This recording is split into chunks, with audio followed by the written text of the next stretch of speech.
Bonsoir et bienvenue à tous et à toutes. Bonsoir Alain Mabankou. Bonsoir. Bienvenue au Livre sur les quais. C'est la 13e édition de ce festival et vous êtes président. D'honneur. D'honneur. Important. Ah oui, parce que président tout court, ça vous intéresse pas. C'est les honneurs qu'il faut. Président tout court, il faut toujours rester. Même président Macron, on ajoute président de la République. Il faut toujours quelque chose derrière président, sinon vous risquez de tout faire. Voilà. C'est vrai. Alors, cher président d'honneur, vous nous direz vos intentions et votre programme pour cette édition. En attendant, on va commencer par parler de vous et du commerce des allongés, qui est votre dernier roman paru. Je précise, juste avant qu'on se lance dans la conversation, que vous serez disponible auprès de vos lecteurs et lectrices pour une séance de dédicace qui aura lieu ici même à la fin de cette discussion. Ici, là. Eh ben, après, si vous avez envie de descendre pour vous rapprocher de votre public. Et le bain de foule, alors? C'est prévu. On a une chaise porteuse, d'ailleurs, qui vous attend. Il n'y a pas de problème. Et qu'on gardera une petite partie, un petit moment de cette séance pour ouvrir aux questions du public. Pas de problème.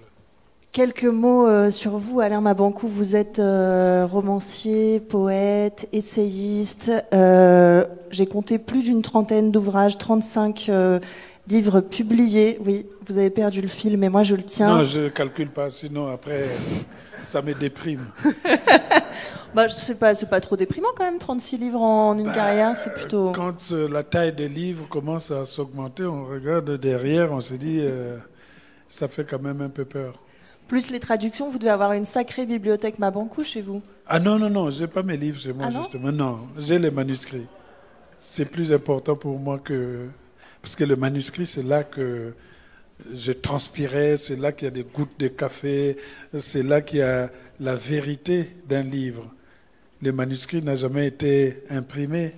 Le manuscrit, il y a mes empreintes digitales. S'il y a une enquête criminelle, on va trouver qui a écrit le livre. Voilà. C'est plus la sueur, le sang et les larmes, c'est l'encre et le café sur les manuscrits d'Alain Mabankou. Café, il faut toujours se dire que les écrivains aiment garder leurs manuscrits parce qu'ils savent que il y a les actes de naissance de leurs œuvres à l'intérieur. Chaque livre est répertorié, né tel jour à telle heure. Voilà, il a grandi, a épousé tel libraire pour faire tels enfants, etc. Alors, puisqu'on parle de ça, j'avais pas prévu, mais je sais que c'est une question. Ah non, qui est mais toujours... moi j'avais pour ambition de détourner tout ce qui est écrit là. Ah, vous n'allez pas me faire ce coup-là. Hein. On va rentrer dans la danse. Moi, je pose mes questions, meilleure sera la rencontre. C'est comme quand vous allez en boîte de nuit. Ouais, moi, je danse pas la salsa, et puis il y a une belle salsa qui arrive, vous oubliez que vous ne dansez pas la salsa, et vous vous trouvez à l'intérieur. C'est une scène du livre, d'ailleurs. Ah oui? La salsa. Ah oui, la fameuse scène. Ouais. Oui, mais le couple avait quitté quand même la piste parce que le couple ne savait pas danser la salsa. Et ils sont allés s'asseoir et puis il a voulu poser un peu la main là-bas. La fille a dit non, pas ça. Ouais. Nous, on ne va pas quitter tout de suite la scène, même si on a des imprévus. Mais puisque vous parlez de vos manuscrits, peut-être une question intéressante. Comment vous écrivez directement à l'ordinateur? Est-ce que vous avez des carnets de notes? Est-ce que vous imprimez une première version, vous la corrigez à la main, vous la retapez à l'ordinateur? C'est quoi votre système? Mes premiers livres étaient écrits au moins 80% à la main. Parce que j'aimais toujours l'idée, je commence les livres à la main. Et au moment où je vais recopier le livre dans l'ordinateur, en recopiant, je vais mettre plus de temps parce que je rajoute. J'aimais toujours commencer au moins les 80 premières pages écrites à la main. C'est ainsi que j'avais fait les vers cassés, que j'avais fait une bonne partie de Mémoires de Porc-Épic. Toute ma poésie a été écrite à la main. Donc j'ai toujours les cahiers, puisque j'avais voyagé du Congo jusqu'en France avec des cahiers de poésie. Je pense qu'un livre, le dernier que j'ai écrit à la main, c'était Lumière de Pointe-Noire. Parce que j'étais allé au Congo-Brazzaville et j'écrivais ça parfois dans les quartiers pour ne pas réveiller les gens. Vous n'allez pas vous asseoir, les gens ont faim et vous ouvrez un ordinateur tout neuf et flambant. Et donc j'avais des cahiers d'écoliers et j'écrivais des petites scènes à l'intérieur. Puis... certains sont parfois des écrits sur des pages. J'ai même des audios Voilà, si je suis coincé, je peux dire quelque chose. Avant, j'écrivais beaucoup dans l'avion, jusqu'à ce qu'une femme m'en a dissuadé. Un jour, j'étais en train d'écrire, elle était à côté, je sentais qu'elle regardait. Je tape comme ça, elle regardait. Au bout d'un moment, j'ai écrit et je suis resté plus longtemps sur la page. Et elle était là, elle regardait, elle dit, mais pourquoi vous n'avancez pas? J'ai dit, mais... J'ai dit, mais pourquoi? Oui, mais ça fait quand même plus de 30 minutes que vous êtes sur la même page. J'ai dit, ok. J'avance et il dit, mais vous n'allez pas quand même tuer les personnages. Donc, à ce moment-là, j'ai arrêté de faire ce genre d'écriture où vous êtes confinés parce qu'ils n'ont rien à faire. Ils ont tout vu dans l'avion, les bagages, les hôtesses, la fausse gentillesse, le chien, non pas le chien, l'enfant qui crie, et puis il y a l'écrivain. Ordinateur. Lui aussi, au lieu de lire la télé, donc c'était justement où il y en a qui vous demandent, hein, ah, vous êtes journaliste? Non. Écrivain? Oui. Ah, mais moi-même aussi, j'ai commencé à... C'est parti. Voilà, donc j'ai arrêté cette histoire d'écrire dans les trains. Et dans les trains, oui, mais pas dans les avions. Dans les cafés? Dans les cafés, beaucoup dans les cafés, surtout à Los Angeles.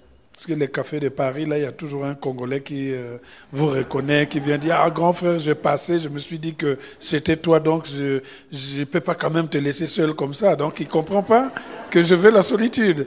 La solitude n'existe pas au Congo. Si vous êtes seul, c'est que vous avez un problème.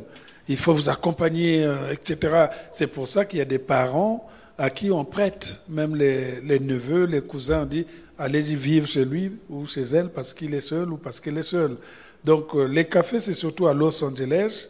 Vous êtes attablé dans un café coréen. Ce n'est pas un Coréen qui va venir vous dire c'est quoi là vous êtes en train de faire. Hein. Donc, là-bas, c'est le Pérou. En fait, j'écris le plus tranquillement possible à Los Angeles, dans les cafés, dans des endroits vraiment, même dans un parc. Je me promène avec... Parfois, mes deux chiens, je les laisse jouer dans un grand parc et j'écris. Ils jouent, ils fatiguent et puis ils viennent dormir au pied. Hein. Ils sont disciplinés, c'est des chiens littéraires. Donc ils savent comment ça se passe. Voilà. Je vais m'adresser au président d'honneur que vous êtes encore pour une toute petite question. Je réfléchissais un petit peu avant de venir ici à qu'est-ce que représente un festival. Et je me disais qu'un festival de littérature, c'est vraiment le lieu des lecteurs et des lectrices. C'est un endroit qui est vraiment fait pour eux et un lieu de rencontre, de lien entre les auteurs et leurs lecteurs. J'avais envie peut-être de vous demander, avant d'écrire, quel lecteur avez-vous été? Comment est-ce que la littérature est entrée dans votre vie? Et quel était votre rapport à la lecture avant d'écrire? C'était, à l'époque, comme nous, on n'avait pas des bibliothèques, donc on nous inscrivait au Centre culturel français. À l'époque, ça s'appelait Centre culturel, CCF. Donc, le Congo-Brazzaville avait deux grands centres culturels, celui de Brazzaville et celui de Pointe-Noire. Donc tout le monde est passé évidemment dans cette bibliothèque de Pointe-Noire où on découvrait toute la littérature française, toute la littérature africaine. Mais à la maison, il n'y avait pas de place pour la bibliothèque, hein, puisque tout espace qui est libre doit servir à recevoir un cousin qui vient du village. Donc, vous ne pouvez pas dire, là c'est mon espace pour les livres. Le cousin va dire, donc les livres sont plus importants que moi. Et si vous dites oui, on va dire vous êtes maudit. Donc, ce n'est pas évident. Donc, à la maison, les rares livres qu'on avait, c'est ceux que mon père ramenait de l'hôtel Victory Palace. Et il disait que il ne faudrait pas les toucher parce qu'il va les lire lui-même. Quand il sera à la retraite, celui qui touche ça, il va avoir des problèmes. Je vais les chasser de la maison. Je ne sais pas comment on peut chasser un enfant de la maison. Hein. Vous arrivez lundi, bon, toi là dehors, et puis c'est parti. Donc moi, j'ai commencé à lire un peu par réfraction ces livres. Quand il n'était pas là, il avait les dos tournés. Je lisais. C'est là que j'ai vu les San Antonio. Ah ben oui, les gens ils critiquent San Antonio et Guy Descartes. Mais Guy Descartes, c'était bien. Quand vous draguez une fille, vous dites si tu as lu Guy Descartes. Ah, ça marche à tous les coups. Bah oui. La fille dit non, mais je peux t'en donner, j'ai La Révoltée. Ah, j'ai déjà lu le tome 2. Ah, ben j'ai le tome 3. Donc, il y avait toujours comme ça. Et vous saviez toujours que le tome 3 se trouvait dans un autre quartier, c'est un grand. Mais le grand, là, il faut le cajoler pour qu'il vous donne le tome 3. Vous lui dites, bon, je vous donnerai le prochain Guy Descartes qui n'est pas sorti, mais qui risque de sortir. Qui risque, les Congolais aiment cette expression-là, qui risque de sortir. Et donc là, vous alliez, vous donnez 25 francs, et vous donnez le livre, et vous lisiez. Mais surveillez, hein. Si le livre n'est pas rendu en 2 jours, il amène 2 gaillards musclés pour venir te donner la correction. Donc, et la lecture de ce fait se faisait rapidement, parce qu'il y avait la file d'attente. Vous aviez 2 jours pour finir. De toute façon, Guy Descartes, ça se lit vite. Hein. Ah oui, oui, oui. Oui, mais il y a quand même 2 tomes. Hein. Son d'Afrique, c'était en 2 tomes. Le tome 1, il s'est baratiné à Nantes. Le tome 2, ils étaient en Afrique. Donc, le temps de finir tout le barantais européen, parce que c'était l'histoire, à cette époque-là, d'une femme blanche qui était étudiante à la fac de droit, qui a croisé un homme noir qui était étudiant dans la même fac. Et dans ces années, avant les indépendances africaines, la fille avait peur de ramener l'homme chez les parents parce que c'était une famille bourgeoise qui s'était enrichie grâce à l'esclavage, bref, tout le prototype qu'on retrouve à peu près du côté de Bordeaux. Donc ils avaient habité là-bas, excusez-moi les Bordelais, c'est juste pour au Havre aussi. Donc ils avaient habité, voilà, et on amène un jour l'homme à la maison pour manger.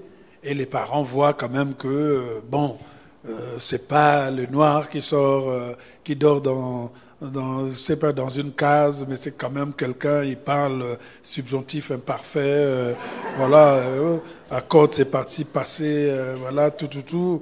Et puis, mais quand même, on dit quand même à la fille, même si on veut pas quand même, parce qu'on ne sait pas le résultat des enfants, alors ok. Et la femme, c'est vers la fin du roman. Et on a la tension. On se dit, allez, ça y est. Parce que nous, on attendait le moment où ils vont aller au lit. Parce que, les baratins pendant 92 pages, c'est bien. Au bout d'un moment, les gars disent, non, c'est la page 253. Et donc, tu arrives là, il lui touche à l'épaule, là, c'est bien. Et on commençait à lire tout. Et on sentait que l'amour commençait à monter. Et les parents ne voulaient pas de ce mariage. Paf, le roman se terminait. Il fallait aller attendre le tome 2 qui arrivait. Et dans le tome 2, ça continuait. La fille a eu un éclat de colère avec ses parents. Et la fille a coupé les ponts. Et ils sont allés en Afrique. Et arrivé en Afrique, c'est l'époque des indépendances. Parce que Guy Descartes, c'est celui qui a le mieux expliqué les indépendances africaines sous l'aspect humain. Ah, s'il m'entendait, il allait me dire merci, ma banco. Voilà. Sous l'aspect humain. Et le type est devenu président de la République et la femme blanche est devenue la première présidente blanche des Africains. Mais après, il y aurait des problèmes, etc. Tome 3. Voilà. Alors, 2 choses. Peut-être qu'il faudrait changer de référence pour la séduction. Je ne sais pas si Guy Descartes marche aussi bien aujourd'hui qu'à l'époque. Il y avait le parfait secrétaire. Ouais. Le parfait secrétaire. Ça marchait mieux? C'était un livre dans lequel on apprenait aux gens de faire des lettres. Il y avait des lettres administratives, des lettres de condoléances. Et à la fin, il y avait les pages roses, c'était des lettres d'amour. Alors, et nous, on allait lire là. Voilà. Je vous laisse pas repartir dans une deuxième résumé parce que je pense que les personnes ici présentes ont quand même très envie que vous nous parliez de vos livres à vous. J'ai sorti un livre. Le commerce des allongés. Moi aussi, j'ai attendu la fameuse scène où ils vont aller au lit parce que je me suis dit le commerce des allongés, il doit y avoir quelque chose. Non. C'est à quelle page ils sont partis? J'ai toujours pas trouvé. Il me reste 2 pages. Voilà. C'est l'expérience de Guy Descartes. Hein, voilà. Alors, on peut noter à quel point ça a été une lecture influente pour vous. Vous lui avez tout emprunté. Mm-hmm. C'est dommage, on était parti pour parler de vraies choses. Hein. C'est vrai. Et d'ailleurs, je vais faire... la meilleure façon de parler d'un livre, c'est de ne pas en parler. Et de parler des choses qui nous fédèrent. C'est vrai. Bon, on y va quand même, je vous fais plaisir. Alors, le Victory Palace, il nous fédère un petit peu parce que il appartient à votre vie. Alors, beaucoup vous avez dit c'est votre père qui travaillait là-bas, mais il appartient aussi à votre littérature puisque c'est un des lieux du commerce des allongés. Et ça fait plusieurs fois qu'on rencontre le Victory Palace dans vos livres. C'est un des lieux du roman, tout comme Pointe-Noire l'est à nouveau. Et là aussi, ça fait vraiment plusieurs ouvrages, Petit Piment, Lumière de Pointe-Noire, Les cigognes sont immortelles, Demain j'aurai 20 ans, vous ne cessez de retourner à Pointe-Noire, la ville où vous êtes né, où vous avez grandi. Il y a un endroit que je n'ai pas trouvé sur Google, qui est un des lieux importants de ce roman, c'est le cimetière du frère Lachaise. Et le cimetière... Mais parce que c'est caché. Ah. Oui. Le cimetière du frère Lachaise, où commence la première scène et où a lieu l'essentiel de ce roman, même si on s'y déplace beaucoup, puisque nous entrons in medias res dans ce texte, directement auprès de votre personnage, Liwa Ekimakingai, dans un contexte un peu particulier, puisqu'il est tout juste échappé de son cercueil. Alors, vous avez planté un décor absolument immédiat comme ça, et tout de suite après, vous nous décrivez ce personnage de Liwa. Est-ce que vous vous souvenez comment il est habillé? Oh, ben, Loustal l'a mis sur la couverture, tout le monde voit la veste en crêpe, les pantalons, les chaussures salamandères et les chemises vert fluo à col retourné, c'est ça? Un grand col à 3 boutons. 3 boutons, oui. Voilà. Là, et au poignet, là, c'est les chemises que je portais et que j'adorais. J'ai décrit mes propres chemises. À votre ah oui, mais c'est pas moi hein, sur la photo. Non, voilà. Je vous le souhaite pas. Voilà. En fait, j'insiste sur sa tenue puisque elle nous est très vite donnée. Il a quelque chose d'extrêmement flamboyant. Il est tout juste mort et pour autant, ce roman n'est jamais morbide ou mortifère. La mort, c'est ça pour vous? C'est cette manière de célébrer le vivant? Oui, je pense même que c'est une sorte de, peut-être, de détournement. On va penser que, ah ben là, ça va être triste, on va parler de la mort, mais je n'ai jamais autant parlé de la vie que lorsque je donne, même aux défunts, les éléments de la vie courante, puisque jamais, même dans un quartier, il n'y a pas cette sorte d'intensité de rapport. C'est pour ça qu'il y a le mot commerce, le commerce des allongés. Ce n'est pas les échanges, les ventes qui vont se passer, mais c'est comment, dans l'autre monde, les gens vivent comme s'ils n'avaient pas terminé les épisodes de la vie d'avant. Par voie de conséquence, ils vont continuer à discuter des choses de la vie aussi, même derrière leur mort. Et nous, on n'a jamais eu au Congo-Brazzaville une conception pratiquement fataliste de la mort. C'est au contraire pour nous un sujet parfois aussi de rigolade. Il y a des défunts qui sont des grands humoristes, il y a des défunts qui commettent des gaffes de l'autre côté. Regardez le personnage de DRH, le directeur des ressources humaines, dont la tombe est bourrée de fautes d'orthographe, hein, et que l'autre vient corriger les fautes et qu'il se dit mais pourquoi tu le corriges? Ici il y a quand même des agrégés, des grammairiens qui sont morts ici, toi tu viens d'arriver, qu'est-ce que tu veux montrer aux gens? Donc il y a ces discussions qui sont de l'ordre pratiquement de chez nous, mais eux ils vont se mettre à en parler dans le cimetière des riches.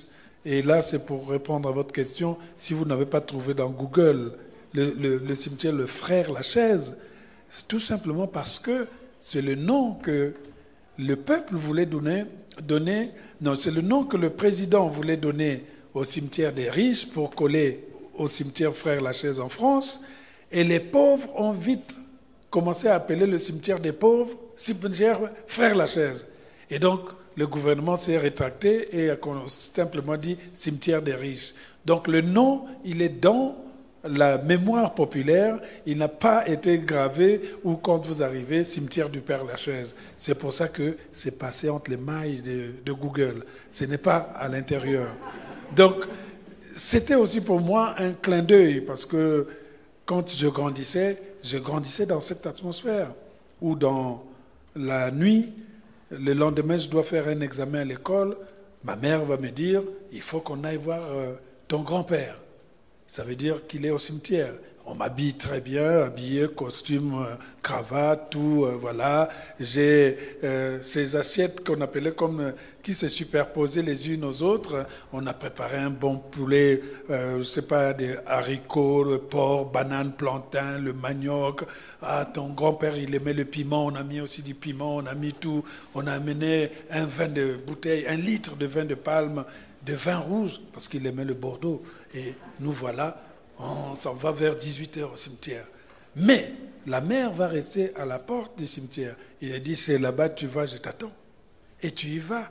Tu vas laisser là-bas, mais tu jettes pas la nourriture en courant. Non, il faut rester pour discuter avec le grand-père. Parce qu'il a dit, va lui dire que tu veux réussir à ton examen et que tu veux, voilà, un jour avoir la chance d'aller continuer tes études en France. Et là, tu déverses tout ce que tu as. Et je vous dis, quand vous sortez de là, le lendemain, quand vous êtes en classe pour faire l'examen, vous avez l'impression que le grand-père est en train d'écrire votre rédaction.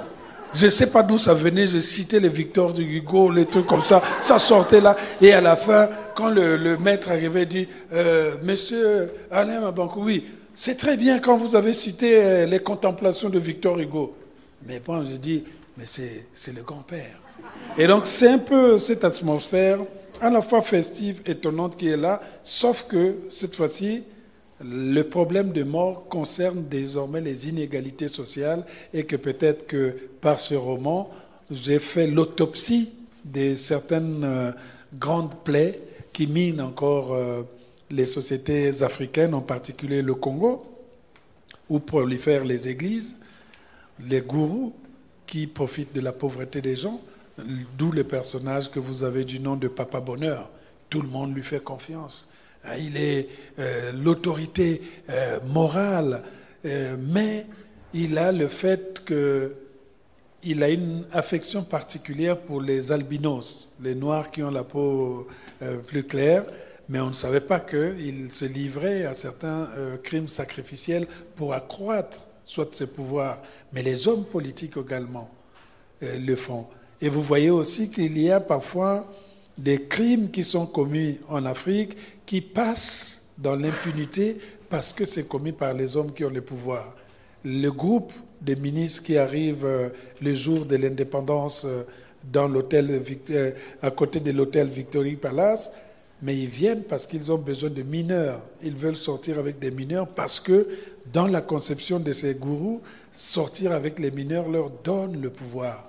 Ça, c'est des éléments qui, seul un mort pouvait revenir de la tombe pour venir pointer du doigt ces éléments et commencer à faire une sorte de règlement de compte pour que peut-être je reste dans cette philosophie de ce moi qui disait que tout ce que nous vivons, faisons de mal, les morts viendront un jour les corriger et peut-être nous donner la punition suprême. Là, ça va, on est dans le livre. Là. Oui, absolument. Okay. Après, il va dire, oui, tu vois, je voulais parler de ton livre, tu m'as amené à la bibliothèque. Bon, voilà. Je vais rebondir sur 2 choses en même temps que vous avez mentionnées. Donc, votre grand-père, d'un côté, et le cimetière du frère Lachaise qui échappe à Google. Et je me disais, est-ce qu'il n'y a pas quelque chose de magnifique dans le fait d'écrire et dans la littérature qui nous permet de faire advenir une réalité qui n'est pas reconnue peut-être par les formes un petit peu officielles de recension de l'information, je pense à Google. Et dans ce livre, à plusieurs reprises, vous avez dû consulter votre grand-père aussi avant d'écrire ce livre, parce qu'il y a régulièrement recours à des sagesses populaires, archaïques, des paraboles. Je pense notamment à la parabole du caméléon ou celle du lézard, enfin des 2 lézards. Et je me dis... Mais vous êtes allé fouiller au marteau-piqueur, hein, c'est bien. Bah, j'ai lu votre livre. Okay, merci. J'ai lu votre livre, ouais. Comme quoi les réalités africaines, si cabalistiques soient-elles, sont perceptibles quand même. Ça vous étonne? Ah non, on ne sait jamais parce qu'on a la mauvaise réputation d'avoir des secrets cachés derrière, je ne sais pas, une petite pierre tombale.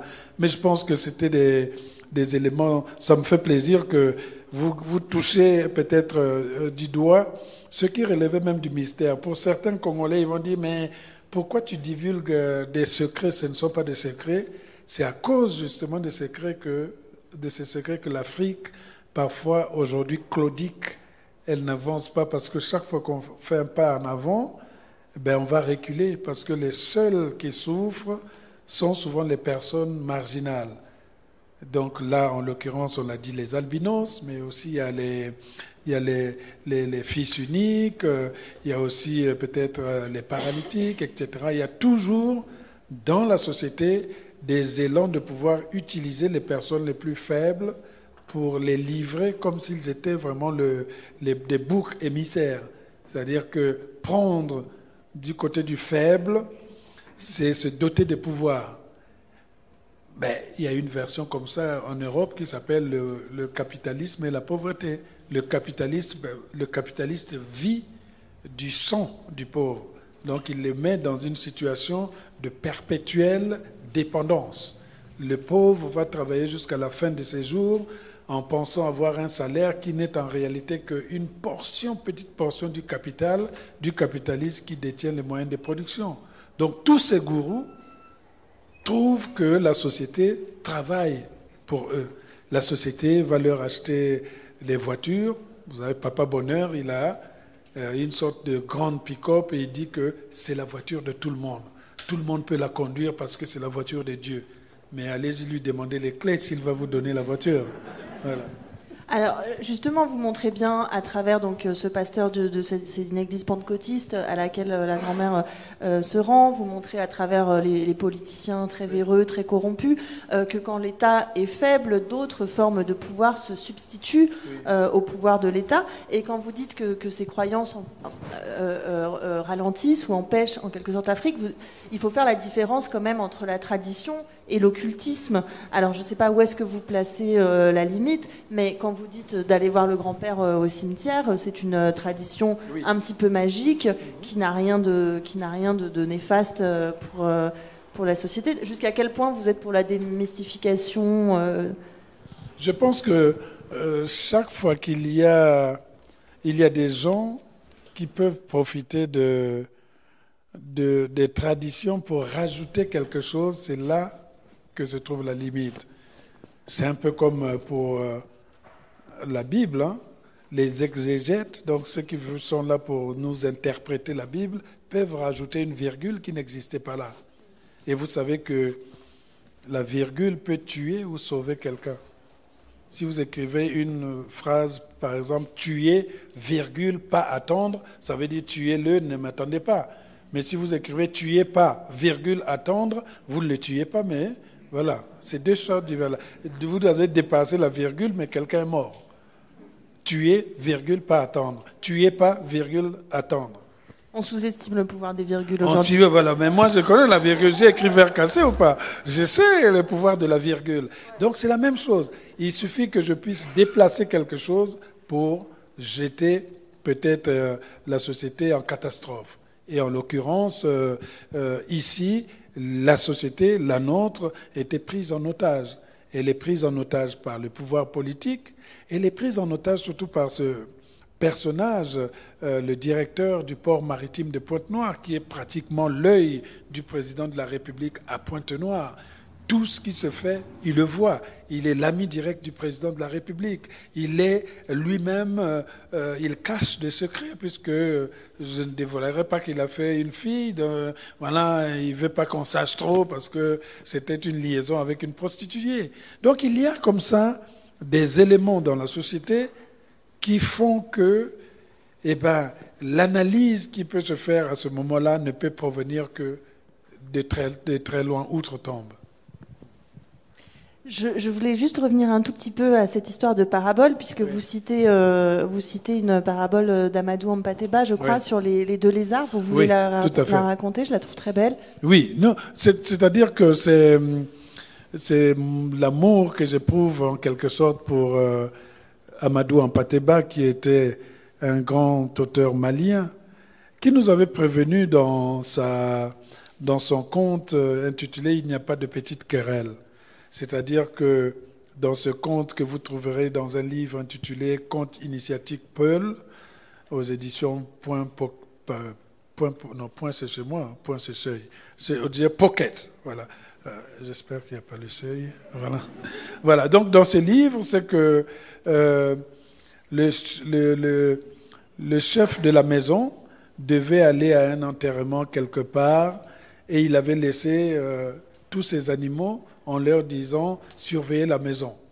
Donc il y avait les chiens, il y avait les coqs, il y avait tout le monde là, et voilà.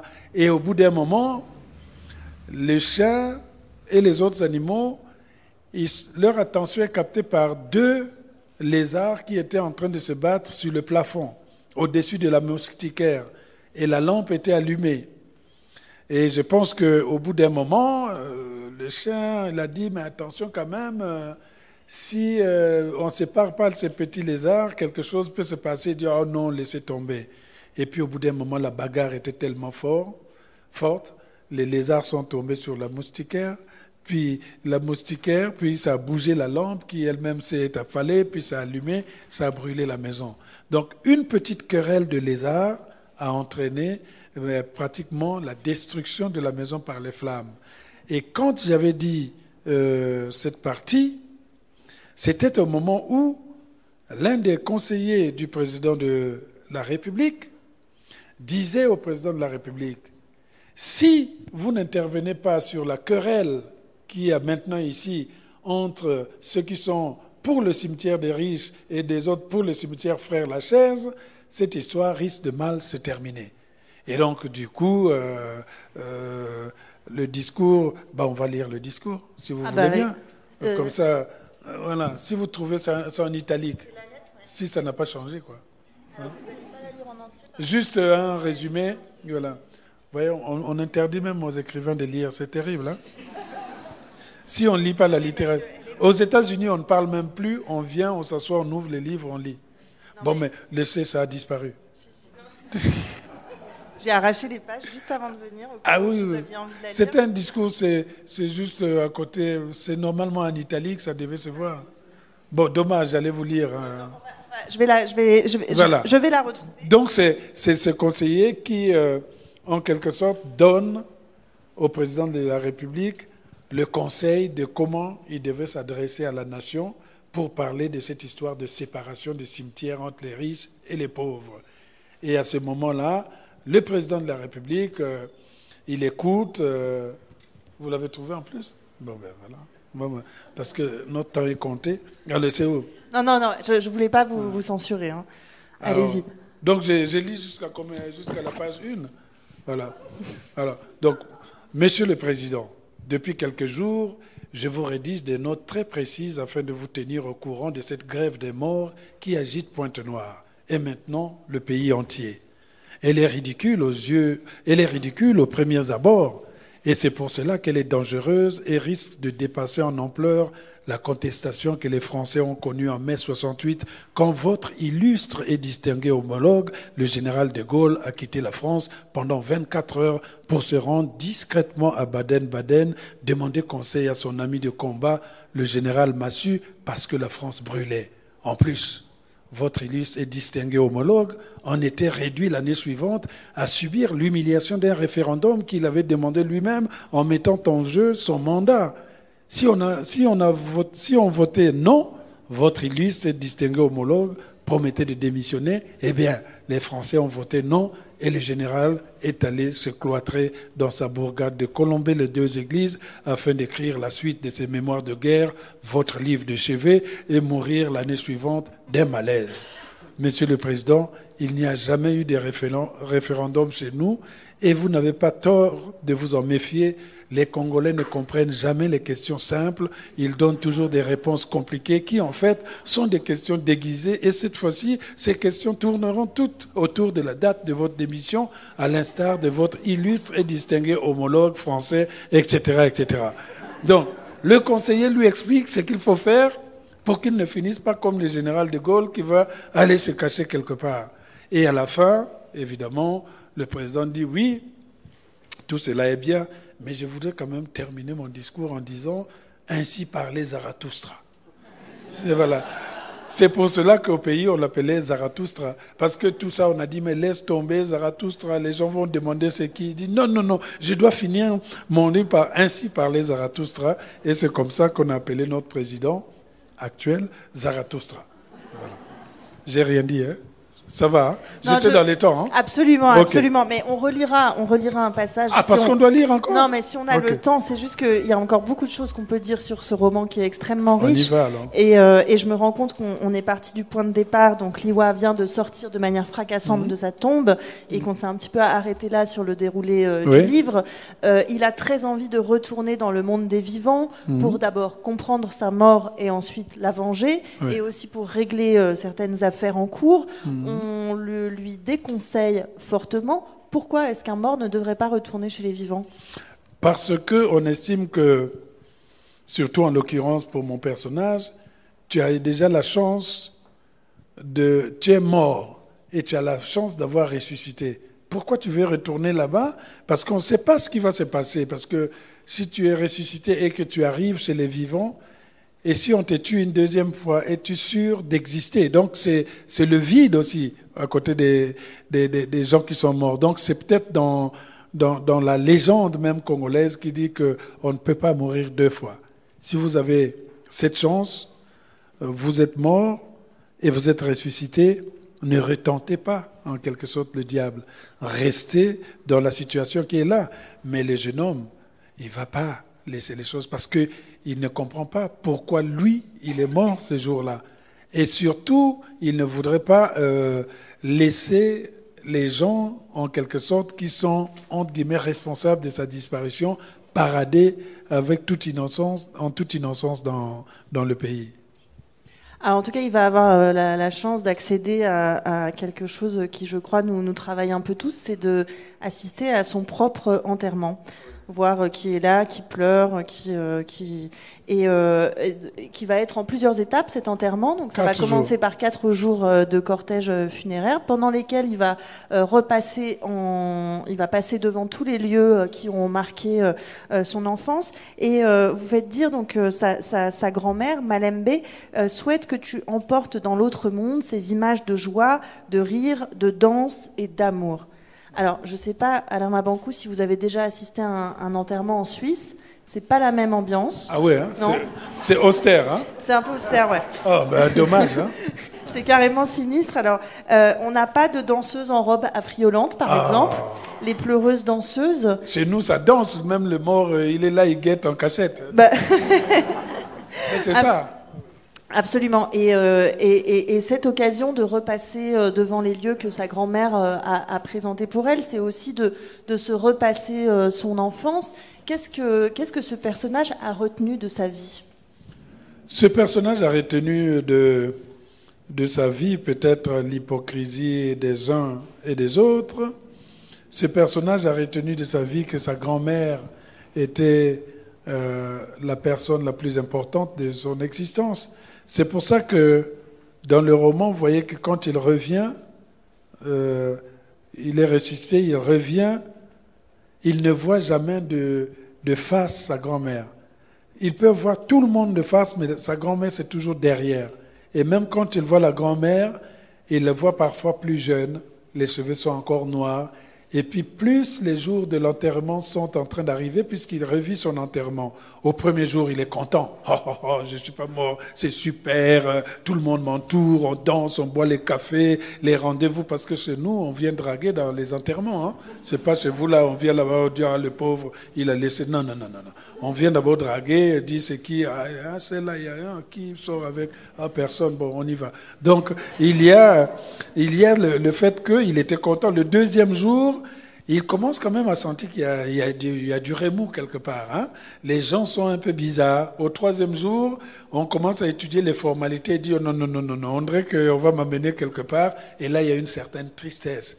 Et là, ce sont ces femmes danseuses, pleureuses, qui sont là habillés, certains de rouge, qui sont en train de danser, les tam-tams qui battent très fort, ils forment une sorte de cercle et au milieu se trouvent ces danseuses. Les couples viennent à l'intérieur, se prennent et le mort, il regarde tout ça, il a envie de quitter là où il est pour aller danser, mais il essaie comme ça, mais le corps il est lourd et puis il reste. Et bien vous sentez une petite larme qui rentre jusqu'aux oreilles parce qu'il ne peut plus faire ce qu'il pouvait faire avant.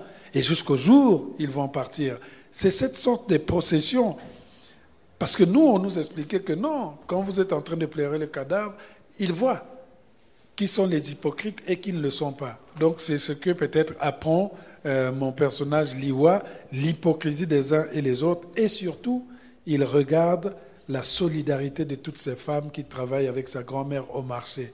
Elles sont toutes là, elles ont acheté les mêmes pagnes. Du matin jusqu'au soir, elles dorment à côté du cadavre, puisque chez nous, on expose le corps dehors, autour d'un hangar, avec des gens qui sont autour. Et voilà, les chants, tout le monde chante, etc., etc. Donc, il voit la solidarité de ces femmes et il comprend à ce moment-là que, il y a plusieurs éléments qui font que dans cette ville, si vous voulez être bien, il faut être très bien avec ces mamans des grands marchés. Alors justement, vous parlez, je voudrais qu'on s'arrête un tout petit peu sur ce personnage de Malembe, la grand-mère qui a élevé seule Liwa, parce que la mère de Liwa est morte en lui donnant vie. Elle-même était une femme célibataire, et vous avez des pages assez belles sur la situation de ces femmes délaissées par les géniteurs de leurs enfants et qui sont à la fois portent la société de manière économique, qui ont des travaux très difficiles, mais qui, en même temps, sont l'objet d'une grande hypocrisie, puisque ça parle beaucoup sur leurs mœurs, sur le fait qu'elles vivent seules. C'était important pour vous de défendre ces femmes, souvent des mères célibataires, qui sont peut-être mal vues, maltraitées par une partie de la société ? Oui, je pense que ça relevait aussi du calvaire que vivent ces femmes qui n'ont eu parfois qu'un seul enfant ou qui n'ont pas eu d'enfant. C'est souvent mal perçu. Et ça part aussi de l'expérience qui était la mienne à l'époque, puisque celui qui était mon père biologique s'était barré en quelque sorte. Donc c'est parfois des petites vengeances qui se passent entre les pages là, et je suis au courant avec mes personnages des enjeux secrets qui sont à l'intérieur. Il était parti, il était réapparu en sachant que l'enfant a grandi, il risque d'aller en France, il faut que je sorte. Et à ce moment-là, la solidarité qu'il y a vis-à-vis de la mère qui a tout fait, c'est comme si vraiment elle a élevé une bâtisse et quelqu'un vient simplement pour venir s'installer au salon et manger de façon éhontée les fruits que l'autre avait eu à faire. Donc, dans ce sens, je pense que la présence de cette grand-mère était pour mon personnage principal une présence très tutélaire. Ce n'était pas que la grand-mère, c'était à la fois la mère, c'était vraiment à la fois l'arrière-grand-mère. C'était la seule femme qui pouvait calmer peut-être sa colère. Et nous avons toujours, tendance à penser que la société, quel que soit ce que les gens ont dit, la société africaine, beaucoup de sociétés africaines sont dominées dans le bon sens par les femmes. Grâce à l'équilibre que procurent ces femmes, nous avons une droiture, nous avons le sens de la solidarité et nous avons le sens du respect. Et vous voyez bien que quand cet homme le laisse en grossesse et se barre, il vient carrément dans la ville de Pointe-Noire pour rechercher le bonheur. Et ce sont les autres femmes du marché qui vont l'accueillir, lui donner une table et finalement faire de sorte qu'elle devienne commerçante et grâce à son commerce, racheter un terrain, construire une maison, etc., etc. C'était peu ou prou l'itinéraire qu'avait connu ma mère et dont mon père était toujours jaloux du fait que c'est une femme qui avait elle-même acheté sa parcelle et construit la maison. Et lui, l'homme, il devait venir dormir dans la maison d'une femme. C'était une humiliation dans le quartier, disait-il à cette époque-là. Comme il avait deux femmes, donc la première mère, là-bas, il avait sa maison et autres, mais chez ma mère, quand il venait, je sentais qu'il se sentait étranger parce qu'il n'avait pas acheté la maison. La femme africaine avait déjà le sens de l'indépendance, peut-être qu'elle l'avait depuis longtemps, mais on ne l'avait pas assez souvent dit. On avait toujours tendance à la mettre comme un décor derrière. Scène de solidarité d'ailleurs que vous mettez en scène notamment avec ce système de crédit solidaire entre femmes et très très belle page effectivement autour de ces personnages féminins. Peut-être dans les quelques minutes qui nous restent, je vais un tout petit peu avancer pour ceux qui n'ont pas encore lu ce livre.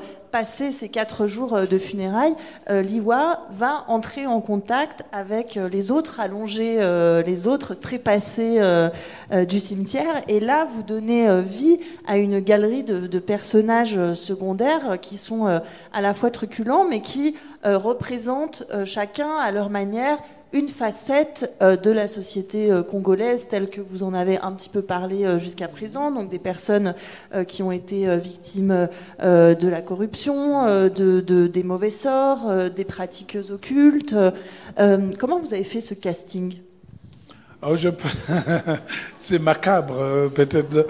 Non, le casting était venu de façon naturelle, avec l'idée que les cimetières sont truffés de plusieurs biographies. Hein. Chaque mort a son histoire. Puisque mon personnage veut aller dans la ville pour aller hanter les gens vivants, avant de partir, il a la visite d'un certain nombre de dignitaires ou bien des personnages célèbres du cimetière. Et moi, je voulais faire un éventail, même si c'était 4 ou 5 ou 6, un éventail vraiment qui représenterait la société africaine, la société congolaise dans ses problèmes.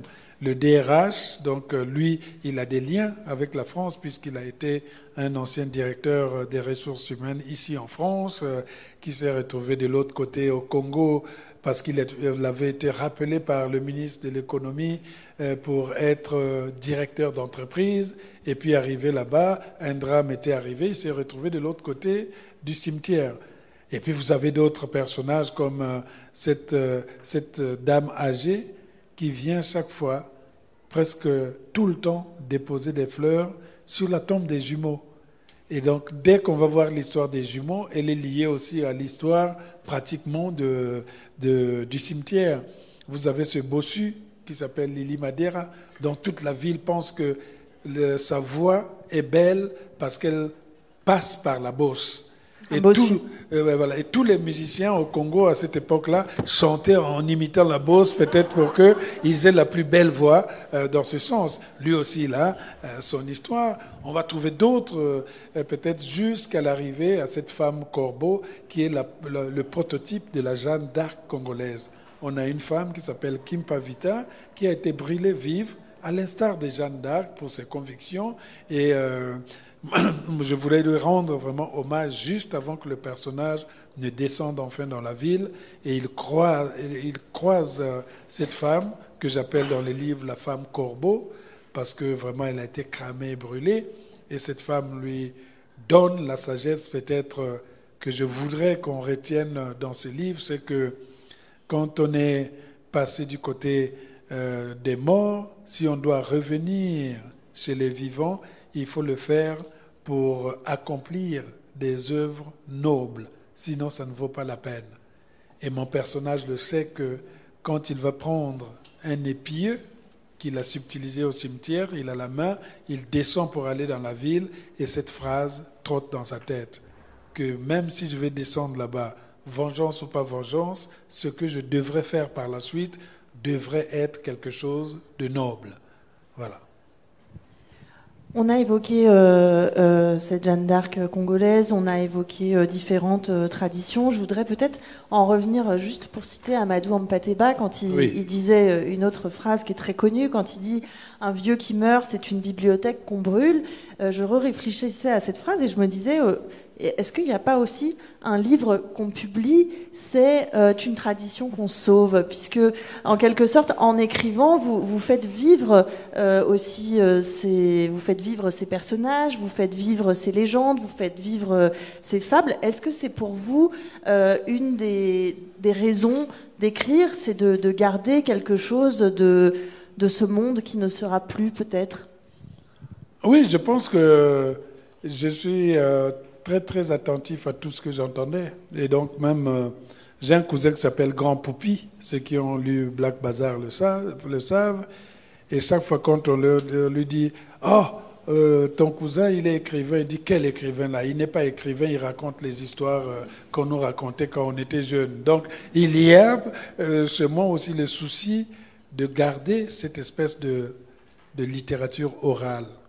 C'est un livre que j'ai écrit en gardant, c'est vrai, la forme classique, la forme classique, le déroulé presque intimiste, puisque c'est raconté à la deuxième personne du singulier, tu, pour que le lecteur soit dans la proximité et qu'il n'y ait pas une grande distance, mais en même temps aussi, c'est un ensemble d'histoires qui racontent la cosmogonie congolaise et par voie de conséquence, les croyances et les obsessions du continent africain. Comment nous percevons les choses, comment nous pouvons faire pour éviter que les exactions qui se passent aujourd'hui dans le continent soient de plus en plus criardes. Donc, dans ce sens, oui, j'accepterais d'être plutôt un scribe, d'être plutôt celui qui recueille la parole, qu'un écrivain au sens de celui qui s'assoit, qui invente des histoires juste pour dire « j'ai écrit un roman ». On n'écrit pas un roman par hasard pour nous autres Africains. Il y a autre chose qui se joue, qui dépasse même le cadre de la littérature. Il y a le continent que nous devons retracer, parce que notre histoire n'a pas été écrite par nous-mêmes. Nous avons une autre histoire par procuration, et nous sommes là en train de contester le récit qui a été fait du continent africain. Les pauvres lecteurs et lectrices de l'Europe, on leur a présenté une Europe et une Afrique de surface. Eh bien, nous avons le devoir, nous, Africains, de prendre la main de ces lecteurs, de les entraîner dans les centres intérieurs de notre cosmogonie, de dire voilà, et se raconter de première main. Je n'ai rien à gagner, je n'ai rien à perdre, je ne suis pas un ethnologue, je ne suis pas venu ici pour prendre quoi que ce soit. Voilà ce qui s'est passé. Et mon bonheur, c'est quand les Congolais eux-mêmes, ils se disent « Mais comment ça se passait comme ça, je ne savais pas, etc. etc. » Quand ils le reconnaissent, je peux dormir tranquille, j'ai fait ma mission. Voilà. Merci beaucoup. Merci.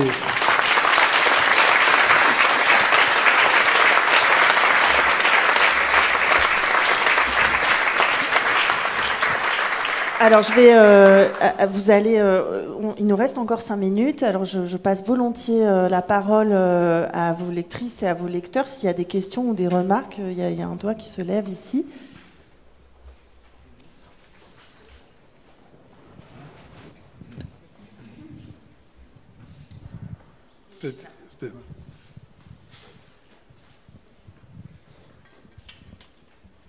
Merci beaucoup pour Merci.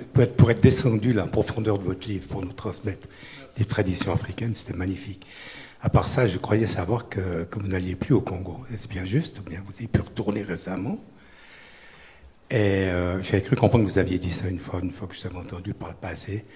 Et le discours que vous faites en référence à Charles de Gaulle, au général de Gaulle, il n'est pas audible par sa sonde blessée aujourd'hui. Est-ce que vous retourneriez? Vous allez retourner? Comment vous pouvez faire? Comment vous êtes lu au Congo? Est-ce qu'on vous trouve dans les librairies? Et je sais bien ce que c'est une librairie en Afrique, hein. Mais j'y suis allé assez souvent. Mais comment ça se passe vraiment? Votre retour et puis la lecture de vos œuvres qui sont iconiques, là, quelque part. Merci. Merci beaucoup. Oui, ça fait la dernière fois que je suis retourné, c'était en 2013. Mais depuis, comme je critique beaucoup ce qui se passe sur place et que je suis plutôt du côté de la liberté d'expression, donc je suis pas en odeur de sainteté, et donc je n'y suis pas allé. Et quand j'écris, je n'ai pas peur. Les Congolais qui lisent, ils savent bien que ce président Zarathustra, c'est celui qui est au pouvoir, puisqu'on va voir, il fait les mêmes choses, les mêmes discours, etc., etc. Donc, ça, c'est pas grave, puisque je suis déjà habitué à être à l'aise partout où je suis dans le monde. J'ai réussi à faire de mon nid un nid tissé de métissage. Je ne pense pas simplement que pour sauver ou pour aider un pays, il faille résider à un tel endroit. Quand je vous parle ici, même si j'ai le même passeport que beaucoup d'entre vous, c'est-à-dire européen, ça ne se voit pas. Mais en réalité, vous savez aussi au fond de vous que vous voyez d'abord un Africain, donc un Congolais. Dans ce sens, ce que je ferais de bien ou de mal aurait des conséquences positives ou négatives. Je suis obligé d'avoir une rectitude qui ferait que je puisse respecter et ma propre éducation et le pays pour lequel est mon pays d'origine. Donc, dans ce sens, je n'ai aucun regret parce que je sais que nul n'est éternel. Et pour les lectures, je ne sais pas, curieusement, c'est la première fois, j'ai vu, avant même que les journalistes français puissent commencer à parler de ces livres dans les journaux, le journal du gouvernement a fait au moins 2 articles en vantant le mérite du livre. Voilà, il a écrit un livre, un roman. Bon, ils n'ont pas lu, hein, ils ont pris la 4e de couverture et la promotion des éditions du Seuil. Hein, donc ils ont mis en 2 pages. Moi j'ai dit tiens, le gouvernement m'a mis en double page, mais en fait non, c'est stratégique. C'est-à-dire que avant que ne commence, le type va passer à la télé pour nous lancer des scuds. On va commencer à dire nous on était gentils, on a fait la promotion du livre. Ça sert à quoi de promouvoir un livre dont vous empêchez l'arrivée dans le pays? Donc c'est. Mais aussi aujourd'hui, je sais que je peux faire passer mes livres autrement. Il y a des gens qui. J'ai vu des gens qui sont arrivés, ils ont acheté 4, 10 exemplaires, ils sont retournés au pays. Et vous savez qu'en Afrique, dans un quartier, s'il y a 2 livres, il y a 400 personnes qui les lisent. Voilà. Et parce qu'il n'y a pas une bibliothèque spéciale, mais on se donne le livre dans l'esprit dont je vous ai parlé, de lire le livre en 2 jours. Donc, immédiatement, j'aurai plus de lecteurs au Congo en peu de temps. Et je sais qu'ils lisent. Ils ont lu tout, les verres cassés, les lumières de Pointe-Noire. Il y a des moyens aujourd'hui de communication. Il y a des moyens aujourd'hui aussi d'acheter ça par numérique, hein, voilà. Il y en a quelques-uns qui achètent par numérique, puis des photocopies, etc. Il y en a qui recopient à la main, parce que voilà, quelqu'un avait recopié tout un livre à la main pendant 2 jours. Et il avait fini. Hein. Et j'avais dû, quand j'étais en 2013, et j'avais dû reprendre ce livre pour lui donner, son manuscrit pour lui donner mon livre. Ce que j'avais trouvé extraordinaire, mon livre écrit par la main d'un autre. Donc c'était bien. Voilà.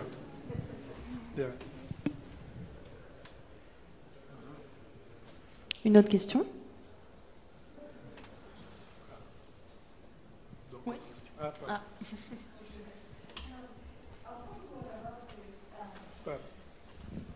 On parle beaucoup en Europe et en Amérique d'un grand développement en Afrique et positif. Est-ce que vous voyez la même chose ou... Oui, je vois la même chose. Je pense que la génération d'aujourd'hui est de plus en plus réceptive au discours vraiment du développement.